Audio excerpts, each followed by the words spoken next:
5월 1일부터 부모가 자녀에게 돈을 보내는 것조차 신고 대상이 됩니다. 안녕하십니까? 저는 40년 넘게 가족 간 금전 거래와 증여세 분쟁을 다뤄온 세무사 이상철입니다. 최근 제게 들어오는 상담 중 가장 많은 내용은 이렇습니다. 딸 결혼을 도우려고 보낸 1억 원, 그게 문제가 될 줄은 몰랐습니다. 손주의 학비를 송금했는데 증여세를 추징당했어요. 아버지 병원비 대신 결제한 카드값이 국세청에 잡혔습니다. 이분들은 단지 좋은 부모, 좋은 자녀가 되고 싶었을 뿐이었습니다. 하지만 지금 그 선의가 세무조사의 출발점이 되고 있습니다. 왜 이런 일이 생길까요? 2025년 5월부터 국세청은 가족 간 거래를 실시간으로 분석합니다. 은행, 부동산, 카드사, 대출기관의 데이터를 연결해 이상 거래가 감지되면 자동으로 자금 출처 조사가 시작됩니다. 더 나아가 세무공무원은 추징세액의 10%를 개인 포상금으로 받습니다. 많이 추징할수록 그들은 더 많은 보상을 받는 구조입니다. 이제 부모가 자녀에게, 자녀가 부모에게 돈을 보내는 일조차 조심해야 합니다. 단 한 줄의 메모 부족, 단 한 번의 비정기 송금으로 억대 세금을 추징당하는 일이 매주 벌어지고 있습니다. 하지만 걱정하지 마십시오. 오늘 이 영상을 통해 세무조사 없이 가족 간 돈을 주고받는 3가지 핵심 전략을 알려드리겠습니다. 이 방법은 지금까지 제게 상담을 의뢰한 수천 가정이 직접 실천해 세무조사 없이 넘어간 방식이며, 오늘 알려드리는 대로 준비하신다면 당신도 그들처럼 세금 걱정 없이 가족을 도울 수 있습니다. 이 영상을 보지 않으면 자녀의 결혼 자금이 세금으로 날아갈 수 있습니다. 손주 학비가 증여로 간주될 수 있습니다. 부모님 병원비 지원이 조사를 부를 수 있습니다. 하지만 오늘 이 영상 하나로 그런 모든 사태를 피할 수 있습니다. 지금부터 5분 제가 그 모든 노하우를 알려드리겠습니다. 지금 시작합니다. 많은 분들이 가족 간 금전 거래에 대해 잘못된 상식을 갖고 계십니다.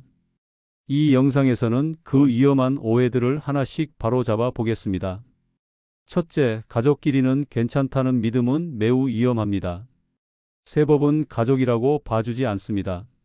오히려 가족 간 거래는 탈세 수단으로 오해받기 쉬워 더 세밀히 조사합니다. 제가 실제로 경험한 일입니다. 인천에 사시는 김영호 어르신은 자녀 결혼을 돕기 위해 각각 1억 원씩 지원했습니다. 하지만 세무조사에서 이 모든 금액이 증여로 간주돼 수천만 원의 세금을 추징당하셨습니다. 우리 부모도 그렇게 했는데 왜 안 되나라고 하셨지만 세법은 관행이 아니라 기록과 기준으로 판단합니다. 둘째, 현금이면 추적이 안 된다는 생각 더 이상 통하지 않습니다. 하루 1천만 원 이상 현금을 입출금하면 금융정보원이 자동으로 보고하고 그 정보는 국세청에 전달됩니다. 서울에 사시는 박모 씨는 아들의 사업자금으로 5천만 원을 현금으로 건넸습니다. 그런데 아들이 이 돈을 은행에 입금하자마자 고액 현금 거래로 보고되었고 곧바로 세무조사가 시작됐습니다. 현금으로 줬으니 괜찮겠지라는 생각은 이미 현실과 맞지 않습니다. 셋째, 999만 원씩 나눠서 보내면 괜찮다는 믿음도 잘못된 전략입니다. 은행은 반복적인 고액 거래를 자동으로 감지합니다. 일정 패턴이 잡히면 의심 거래로 분류되고 국세청에 보고됩니다. 대구의 이모 씨는 딸에게 매주 900만 원씩 총 5,400만 원을 송금했습니다. 금액을 나눴으니 안전하다고 생각했지만 결국 증여세 400만 원이 부과됐습니다. 넷째, 국세청이 내 계좌를 바로 들여다보진 않겠지라는 기대도 아니랍니다. 세무조사가 시작되면 과거 10년치 계좌 내역까지 전면적으로 들여다봅니다. 특히 상속세는 사망 전 10년간의 거래도 모두 조사 대상입니다. 광주에 사시는 최모 씨는 건강이 악화되자 자녀에게 생전에 조금씩 돈을 보내셨습니다. 그런데 최 씨가 돌아가신 뒤 상속세 조사에서 이 모든 송금 내역이 드러났고 결국 자녀들은 증여세를 납부해야 했습니다. 5째, 부모가 자녀에게 생활비를 주는 건 괜찮다고 생각하는 분들도 계십니다. 하지만 세법은 그런 감정적 이유를 고려하지 않습니다. 오히려 자녀가 부모에게 생활비를 보내는 것은 인정되기 쉬운 반면 부모가 자녀에게 생활비를 주는 것은 증여로 보일 수 있습니다. 부산의 김모 할머니는 평생 아파트 한 채 외에는 재산이 없었고 자녀들이 매달 생활비를 보내드렸습니다. 그런데 돌아가신 후 상속세를 계산하면서 그간의 생활비 지원은 어떤 공제도 받지 못했습니다. 세법은 효도와 감정이 아니라 자산의 흐름을 봅니다. 이제 가족 간 금전 거래에서 세무조사를 부르는 대표적인 실수를 정리해 드리겠습니다. 첫째, 송금할 때 목적을 명확하게 기재하지 않는 것입니다. 둘째, 거래와 관련된 증빙 자료를 보관하지 않는 경우입니다. 셋째, 갑작스럽고 불규칙한 고액 송금을 하는 경우입니다. 국세청은 단순한 금액보다 패턴을 봅니다. 매달 50만 원씩 정기적으로 보내는 것과 갑자기 5천만 원을 한 번에 보내는 것은 전혀 다른 의미로 해석됩니다.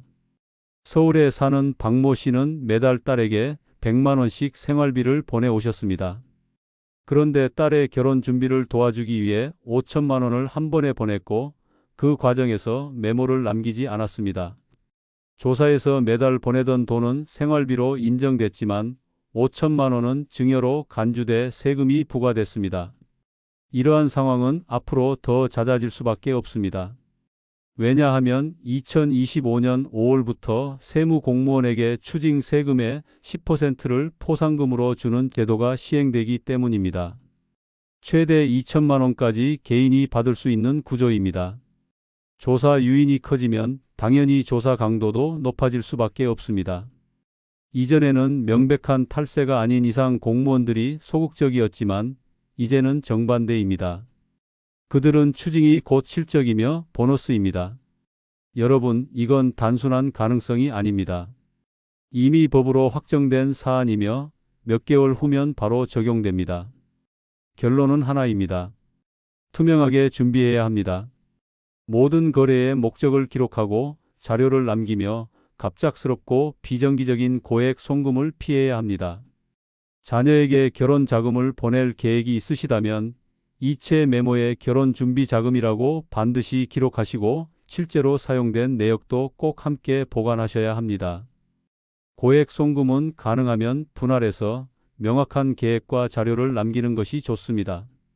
지금까지 살펴본 사례들을 통해 분명해진 것은 오래된 관행이나 상식으로는 더 이상 가족 재산을 지킬 수 없다는 사실입니다. 많은 분들이 우리 부모 세대도 그렇게 했고 주변에서도 다들 그렇게 하더라며 안심하십니다. 하지만 지금은 시대가 달라졌습니다. 국세청은 더 정교하게, 더 촘촘하게 움직이고 있습니다. 무엇보다도 위험한 건 나는 문제가 없겠지라는 생각입니다. 제가 상담하는 분들 대부분이 세무조사 통지를 받은 후에야 이렇게 말씀하십니다. 그때 누가 좀 알려줬더라면 좋았을 텐데요.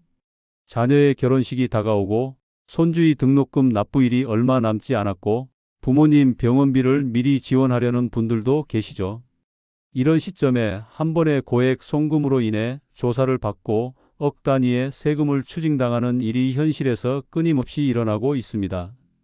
물론 기존에도 전문가들은 몇 가지 대안을 이야기해 왔습니다.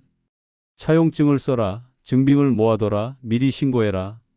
다 맞는 말입니다. 하지만 문제는 어떤 방식으로 어느 시점에 무엇을 정확히 준비해야 하는지 구체적인 지침이 부족했다는 점입니다. 차용증을 쓴다고 해서 무조건 면책되는 것도 아니고 증빙이 있다고 해서 항상 증여로부터 자유로운 것도 아닙니다. 국세청은 이제 거래의 전체 흐름과 의도된 구조를 봅니다. 단순히 서류 몇 장으로 빠져나올 수 있는 시대는 끝났습니다. 그리고 무엇보다 중요한 건 지금 이 시점입니다. 2025년 5월 세무조사 강화 제도가 시작되기 전 바로 지금이 그 어떤 대비보다 효과가 큰 골든타임입니다. 잠시 후 제가 직접 상담했던 수많은 사례에서 효과를 본 가족 간 금전거래에서 세무조사를 피할 수 있었던 3가지 핵심 전략을 알려드리겠습니다. 아직 늦지 않았습니다. 그리고 그 준비는 생각보다 간단할 수 있습니다. 가족 간 금전 거래에서 세무조사를 피하기 위한 첫 번째 전략, 송금의 목적을 반드시 기록해야 한다는 점입니다. 국세청은 이제 얼마를 보냈는가보다 왜 보냈는가를 더 중요하게 봅니다. 그리고 그 왜를 증명하는 가장 기본적인 출발점이 바로 이체 메모입니다. 많은 분들이 이 부분을 가볍게 여기십니다. 내가 직접 보냈는데 내가 왜 보냈는지 당연히 알죠. 하지만 세법은 기억이 아니라 기록을 요구합니다. 예를 들어 자녀의 결혼 자금을 송금하면서 이체 메모에 아무 내용도 남기지 않으면 그 돈이 생활비인지 사업 자금인지 아니면 단순한 선물인지 국세청은 판단할 수 없습니다. 결국 가장 불리한 해석, 즉 증여로 간주하게 됩니다. 반대로 이체 메모에 결혼식 예단비, 전세자금 일부 보조, 등록금 입금 등 구체적인 목적이 적혀 있다면 조사의 방향이 완전히 달라집니다. 실제로 제가 자문한 한 사례에서는 같은 금액을 비슷한 시기에 자녀에게 송금한 두 분 중 이체 메모를 남긴 분은 조사 대상에서 제외됐고 그렇지 않은 분은 증여세를 추징당했습니다. 이제는 단순한 송금조차도 정보가 되어야 합니다. 이체 메모 작성은 스마트폰 앱이나 인터넷 뱅킹에서도 간단히 입력할 수 있고 창구에서 송금할 때도 직원에게 이 용도 꼭 기록해 주세요 라고 말하시면 됩니다. 반면 ATM은 대부분 메모 기능이 없기 때문에 가급적 직접 은행을 방문하거나 앱으로 송금하는 것이 안전합니다. 그리고 혹시 메모를 미처 남기지 못했다면 송금 후에 가족 간 문자나 카카오톡 메시지로 오늘 등록금 보냈어요 라고 주고받고 그 내용을 스크린샷으로 저장해 두는 것도 훌륭한 보조 증빙이 됩니다. 정리하겠습니다. 가족 간 송금 시 반드시 해야 할 첫 번째 조치. 바로 무엇 때문에 보냈는가를 명확하게 남기는 것. 이 단순한 습관 하나만으로도 향후 세무조사를 막고 억대의 세금 폭탄을 피할 수 있습니다. 이제 두 번째 전략, 거래의 흐름을 증명하는 법에 대해 알려드리겠습니다. 이 전략까지 실천하신다면 가족 간 거래로 인한 세무조사는 대부분 피하실 수 있습니다. 이제 두 번째 전략입니다. 거래의 흐름과 증거를 남기는 것. 단순히 이체 메모 하나만으로는 부족할 수 있습니다. 국세청은 송금 이후 그 돈이 실제로 어떻게 사용됐는지를 함께 봅니다. 예를 들어 전세자금 명목으로 자녀에게 돈을 보냈다면 그 돈이 바로 부동산 계약금으로 이어졌는지 확인하려 합니다. 그 흐름이 연결되지 않으면 국세청은 의심할 수밖에 없습니다. 그래서 필요한 것이 바로 증빙 자료입니다. 계약서, 청구서, 납부 영수증, 문자나 메시지 기록 등 송금 목적과 실제 사용처가 일치한다는 사실을 객관적으로 보여줄 수 있어야 합니다. 제가 도왔던 한 사례에서 어머니께서 자녀 결혼 준비 자금으로 3천만 원을 송금하셨는데 예식장 계약서와 청첩장 인쇄 영수증, 드레스 대여 내역까지 정리해 보관해 두신 덕분에 세무조사에서 무리 없이 통과할 수 있었습니다.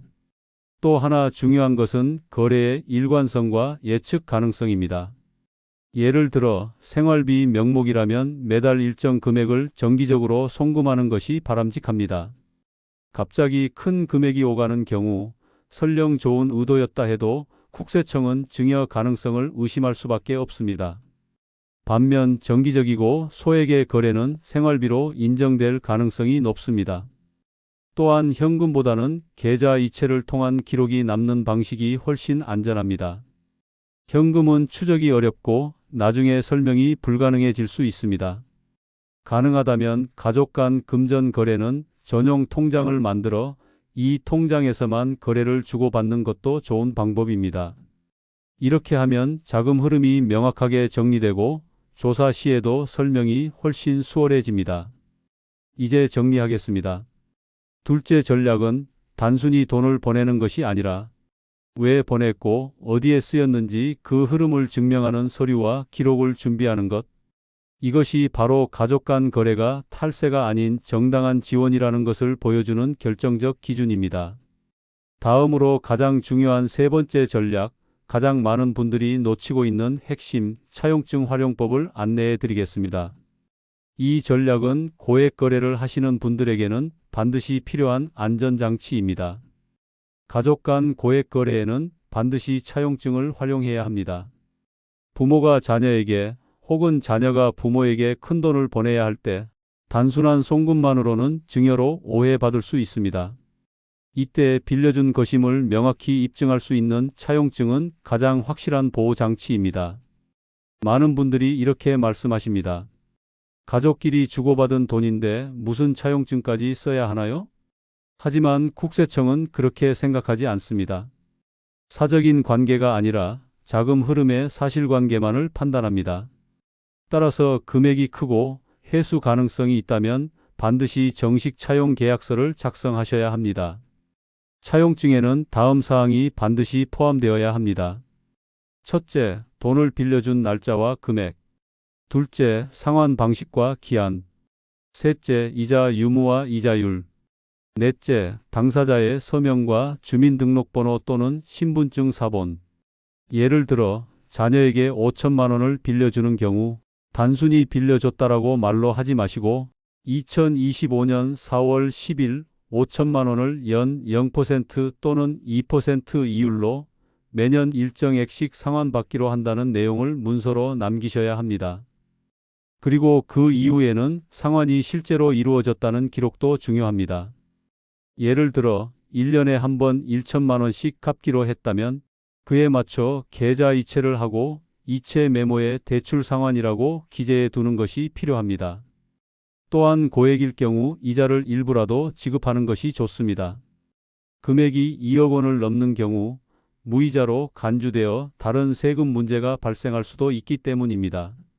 제가 맡았던 한 사례에서 아버지가 아들에게 전세 자금 1억 5천만 원을 빌려주며 차용증은 썼지만 상환 계획이 없었습니다.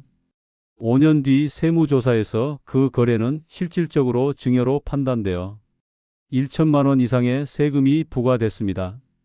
반면 같은 상황에서 매년 300만 원씩 성실히 상환하고 차용증과 통장 기록, 이체 메모까지 남긴 경우에는 조사조차 열리지 않았습니다. 결론은 명확합니다. 가족 간에 큰 금액이 오간다면 반드시 빌린 것이라는 객관적 증거를 남기셔야 합니다. 그리고 그 증거는 단지 종이 한 장이 아니라 차용증, 이체 기록, 상환 흐름이 일관되게 이어져야 효과가 있습니다. 이 전략은 특히 수천만 원 이상을 가족끼리 거래하시는 분들께는 필수입니다. 이제 마지막으로 오늘 말씀드린 내용을 정리하고 가족 재산을 안전하게 지키는 실천법을 알려드리겠습니다. 이제 여러분께서 꼭 기억하셔야 할 3가지 실천 전략을 다시 정리해 드리겠습니다. 첫째, 송금할 때 목적을 반드시 기재하셔야 합니다. 등록금, 전세 보증금, 병원비, 이렇게 단순한 메모 하나가 억대 세금을 막아줍니다. 둘째, 거래의 흐름과 실제 사용 내역을 입증할 수 있도록 증빙을 남기셔야 합니다. 영수증, 계약서, 문자 메시지, 통장 내역까지 흐름이 연결되면 국세청도 설득됩니다. 셋째, 고액 거래에는 반드시 차용증을 작성하셔야 합니다. 그리고 실제 상환과 이자 지급을 통장 기록으로 증명하셔야 합니다. 이 3가지만 실천하셔도 가족 간 금전 거래로 인한 세무조사와 세금 추징의 90%는 피하실 수 있습니다. 2025년 5월 세무조사 강화가 시행되면 단 한 번의 실수로도 수천만 원이 사라질 수 있습니다. 하지만 지금 이 영상을 보신 여러분은 준비할 수 있는 시간을 갖고 계십니다. 이제 결단하실 차례입니다. 오늘 저녁 가족에게 보낼 송금이 있으시다면 반드시 이 3가지 원칙을 떠올려 주십시오. 목적을 기록하고 흐름을 남기고 증거를 준비하는 것. 그 작은 습관 하나가 여러분과 가족의 재산을 지켜주는 방패가 될 것입니다. 그리고 마지막으로 부탁드립니다. 이 영상의 정보는 단순한 지식이 아닙니다. 여러분의 자녀, 부모, 형제, 친구에게도 똑같이 필요한 보호장치입니다. 주변 분들과 꼭 이 영상을 공유해 주세요. 그땐 왜 아무도 말해주지 않았을까라는 말을 듣지 않게 하기 위해서입니다. 좋아요와 구독, 알림 설정도 부탁드립니다. 앞으로도 여러분의 가족 재산을 지킬 수 있는 가장 현실적인 정보를 지속적으로 전해드리겠습니다. 저는 지금까지 세무사 이상철이었습니다. 감사합니다.